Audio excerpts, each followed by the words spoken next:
So what I've done here is, let's talk about supply and demand. Okay, so this slide is supposed to talk about supply and demand, which really controls the market. Okay, in terms of supply, that's our new listings. As we said, there's a 47% increase, and again, that's the spring market in full effect. But when we kind of talk about, when we analyze what happened from December 2023 till now, in fact, from December till February, inventory is down 32%. Okay, so there was a lot of buildup of inventory from mid 2023 until the end of 2023. I think everyone was, that panic mode had set in.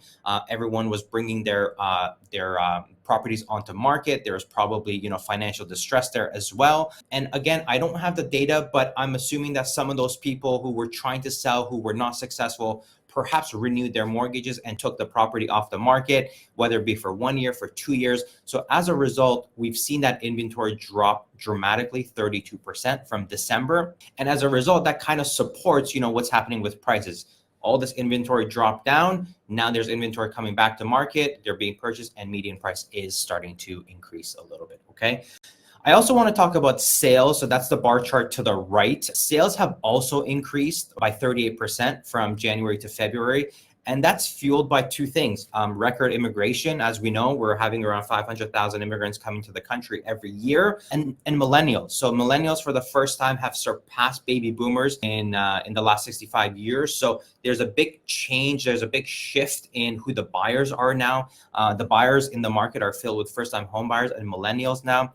And we know that there's a lot of wealth transfer from the baby boomers to the millennials. So as a result, the sales demand is fueled by these two things that we spoke about, which is why we're seeing activity happen and sales occur. So, we spoke about median price. What I want to do here is we spoke about month over month. I also want to touch on year over year. So month over month, we're up around 7.4%. Sorry, month over month, we're up around 2%, but we spoke about December. So from December 2023 till now, we're up around 7.4%. So we're really seeing that increase happen. Okay, 5% from December to January and another 2% from January to February. And I'm expecting that number to continue climbing as we head towards the spring market. And, if we're trying to look out into what's going to happen in the coming months as well, the Bank of Canada just made an announcement yesterday saying that essentially hiking interest rates is likely not going to happen anymore. So a lot of people are waiting to see what's going to happen in terms of the cut and when that cut's going to happen.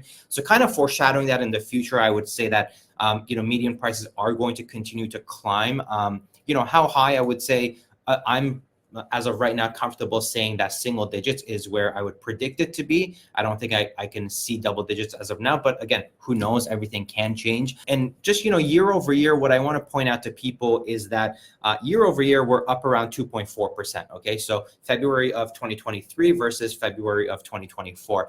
And what I want to drive home here is that we got to kind of take into mind is that real estate, we're looking at it month over month right now, but if I was to look at it month over month in 2023, we would have had a ramp up of prices from January to June. Okay, there was a lot of demand and prices were increasing, double digits. But then from June till December, prices came all the way back down again to pretty much starting point. Okay, so what I want to point out here is that people shouldn't get caught in the FOMO of prices increasing, 7% from December to January. Prices are going to go up, prices are going to come down. It's just a matter of, what you're comfortable with purchasing, what you're pre-qualified for, what is your time horizon. So it's everything, in the scenario, right? It's not just one thing that controls price, and it's very dependent on your personal scenario. So don't get caught in the news and the media and the FOMO. You got to kind of work within your own means here. Yeah, I agree. And there's another very popular saying in real estate, right? That's just time in market, not timing the market. Yes. And so, of course, like if we were to expand this view and look at the last 20 years in the Durham region, it makes a really big difference about how we frame growth or how we frame loss, right? It's how long are we looking at and when are we entering the market and when do we have to exit? And what's our investment strategy? So that's really important to highlight. Thank you, Saman. All right. I wanted to quickly do a quick dive into the municipalities. So in this chart to the left, you'll see median price January 2024, median price February 2024. top line is Durham overall, and then underneath it is each of the municipalities within. There are two things I want to point out here. One are a couple of outliers. You're going to see an outlier in Brock, and you're going to see an outlier in the Uxbridge area. That is mainly due to the fact that the sample size is very small, and oftentimes, I would say every month, the numbers are way out of whack because of low sample size, and there's a very wide range of homes in these neighborhoods. Okay, so you can have a neighborhood that has bungalows for $400,000, and then you can have a subdivision that has homes, $3-4 million. So that causes the prices to go out of whack. And then the other thing I want to point everyone's attention to is the numbers to the far right. So Feb 2022 peak versus December 2023 of just this past year. And what I want to drive home here is that there has been a big correction in the Durham region in terms of prices, okay?